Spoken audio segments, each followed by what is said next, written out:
पाकिस्तान में हिंदू होना गुनाह है? ये बड़े सवाल हम इस बहस में उठाएंगे। तो बड़ा सवाल सबसे पहले यही कि क्या पाकिस्तान में अब हिंदू होना ही अपने आप में एक बड़ा गुनाह है? सवाल यह भी कि पाकिस्तान में मंदिर तोड़कर हिंदुओं को सजा दी जाती है क्या, जिस तरह से वहां लगातार हिंदू मंदिरों को निशाना बनाया जा रहा है? इसके साथ ही सवाल यह भी कि इमरान के पाकिस्तान में गजनवी कांड आखिर क्यों, ये हो क्या रहा है पाकिस्तान में? सवाल यह भी कि इमरान सरकार ने कट्टरपंथियों के आगे क्या घुटने टेक दिए हैं, उनके आगे इमरान सरकार की बिल्कुल नहीं चलती है क्या? और सवाल यह भी बड़ा कि हिंदुओं के लिए नर्क से बदतर क्यों हो गया है पाकिस्तान, क्योंकि जो तस्वीरें वहां से आती हैं हिंदुओं के साथ हो रहे अत्याचार की, उनके साथ दिन ब दिन जो अत्याचार की ये लिस्ट है ये बढ़ती जा रही है, वो यही बताती है कि आखिर नर्क क्यों बन गया है पाकिस्तान। और यही वो सवाल हैं जो आज हम उठाएंगे, क्योंकि एक बार फिर से जो मंदिर को निशाना बनाया गया उसके विस्तारीकरण के लिए वहां पर लोग पहुंचते हैं, लेकिन मौलवी के कहने पर वहां पर सैकड़ों की संख्या में लोग पहुंचते हैं और उस मंदिर में तोड़फोड़ की जाती है। तो यही सवाल हम इस बहस में आज उठाएंगे। कई खास मेहमान मेरे साथ इस वक्त जुड़े हुए हैं, उनका तारुफ भी मैं आपसे करा देती हूँ, एक एक करके मैं परिचय कराती हूँ। गोपाल कृष्ण अग्रवाल मेरे साथ हैं, प्रवक्ता बीजेपी जुड़े हुए हैं। गीता भट्ट राजनीतिक विश्लेषक के तौर पर हमारे साथ जुड़ी हुई हैं। मौलाना अली कादरी जो कि इस्लामिक स्कॉलर हैं मेरे साथ, आप देख रहे हैं उन्हें टीवी स्क्रीन पर। साथ ही सईद अब्बास राजनीतिक विश्लेषक मेरे साथ जुड़े हुए हैं। आप सभी का बहुत बहुत स्वागत है। लेकिन शुरुआत गोपाल कृष्ण मैं आप ही के साथ कर लूंगी। ये तस्वीरें बताती हैं, क्योंकि हालांकि पाकिस्तान के लिए कोई नई बात नहीं है, हिंदुओं के साथ अत्याचार हो या फिर उनके इबादतगाह को नुकसान पहुंचाना हो, ये तो वहां के लिए आम बात है, लेकिन ये बताती है कि आखिर क्यों हिंदुओं के लिए नर्क कहा जाता है पाकिस्तान। देखिए, सबसे बड़ी बात यह है कि जब स्वतंत्र हुआ भारत 1947 में भारत पाकिस्तान बना, और उस वक्त जो वहां पे पॉपुलेशन थी हिंदुओं की वो लगभग 30% के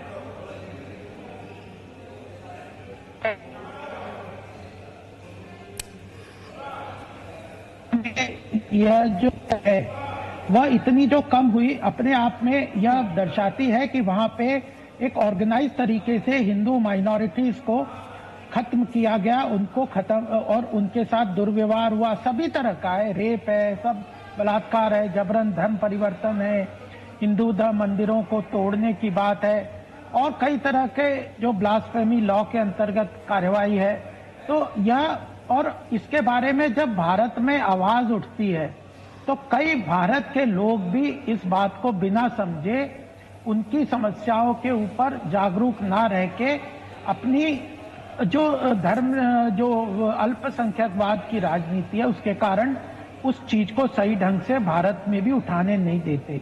और मुझे लगता है कि यह एक बहुत बड़ी एक एग्जाम्पल है जागृत करने के लिए कि किस तरह से पहले यह मंदिर तोड़ा गया पूरी तरह, फिर करीब 20 साल के संघर्ष के बाद सुप्रीम कोर्ट ने वहां के इसको पुनः कंस्ट्रक्शन की इजाजत दी, और फिर इस तरह की हरकत 2015 के में इसका रिकंस्ट्रक्शन की इजाजत मिली, वह भी बड़े प्रेशर के बाद फिर यह स्थिति हो रही।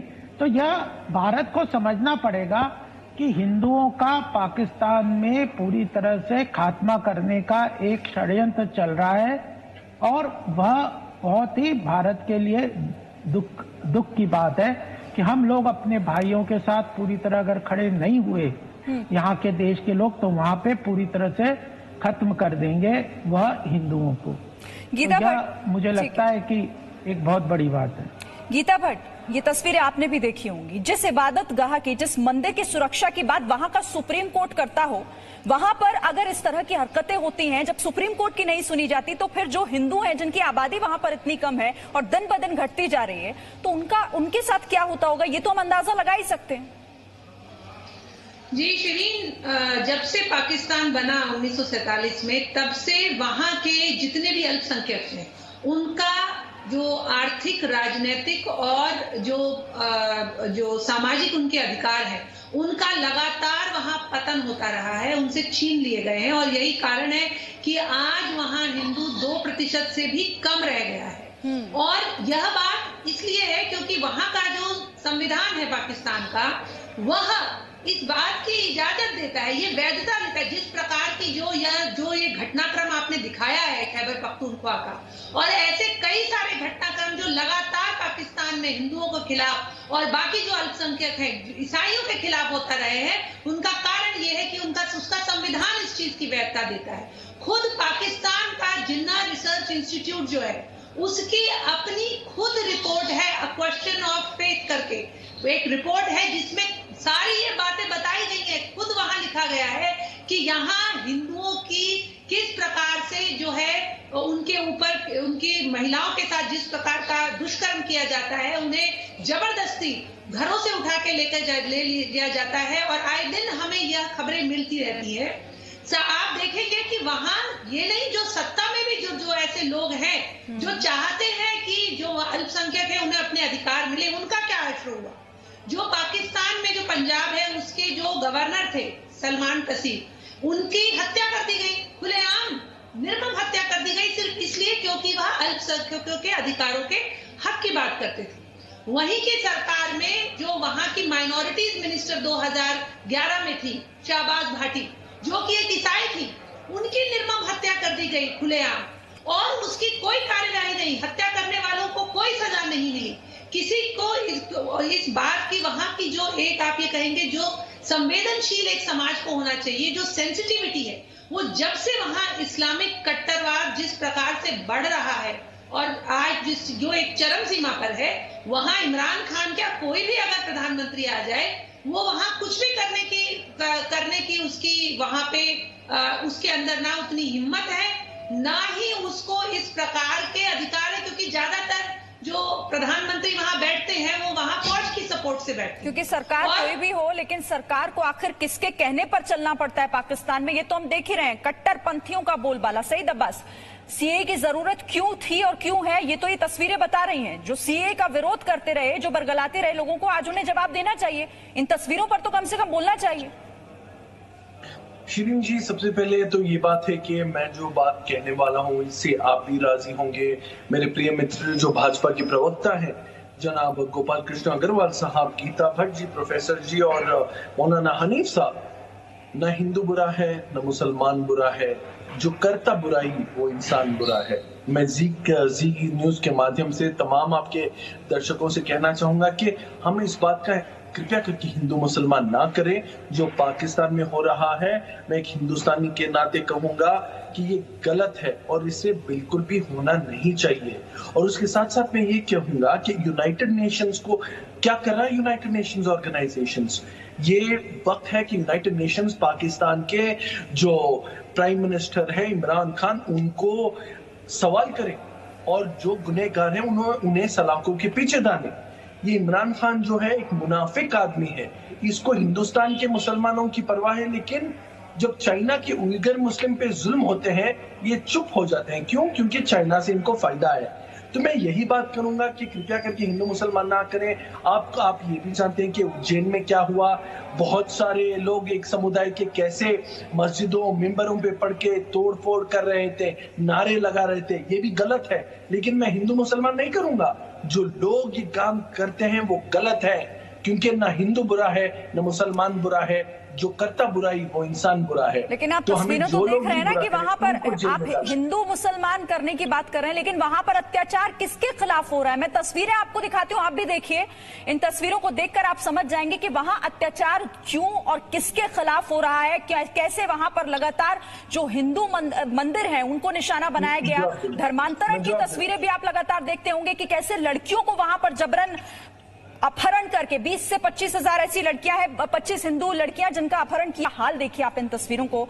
मौलाना कादरी, आप तो बेहतर जानते हैं। एक सेकंड से अब्बास, मैं आती हूं आपके पास। मौलाना कादरी से कमेंट ले लूं। मौलाना कादरी, आप तो जानते हैं इबादत का महत्व क्या होता है और जहां पर इबादत की जाती है उसका महत्व क्या होता है। उसके साथ इस तरह की हरकतें, उस जगह को ऐसे तोड़ फोड़ दिया जाए।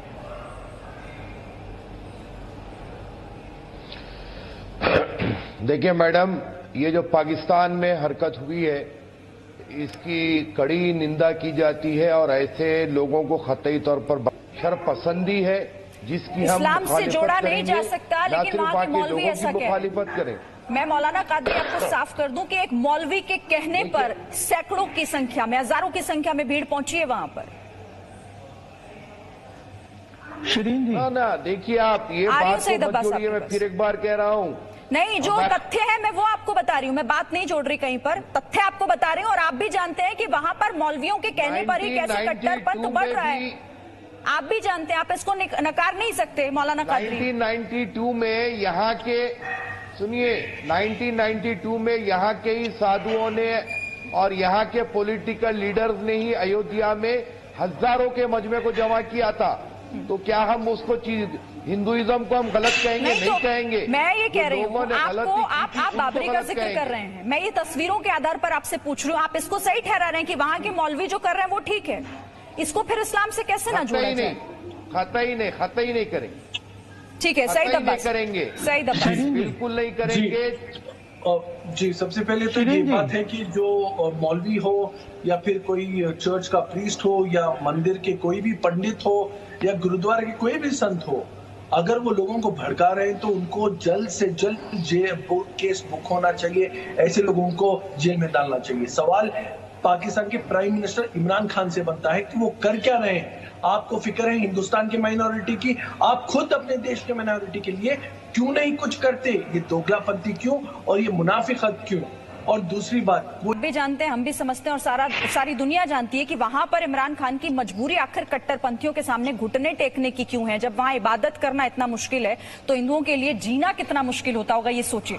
बहुत शुक्रिया आप सभी का। गीता भट्ट जी, माफी चाहती हूँ आपसे, मेरे पास वक्त इतना ही था। माफी के साथ मैं इस बुलेटिन को यहीं पर खत्म करूंगी। एक छोटे से ब्रेक के लिए। Presenting B News app available on Google Play and App Store. Download it now.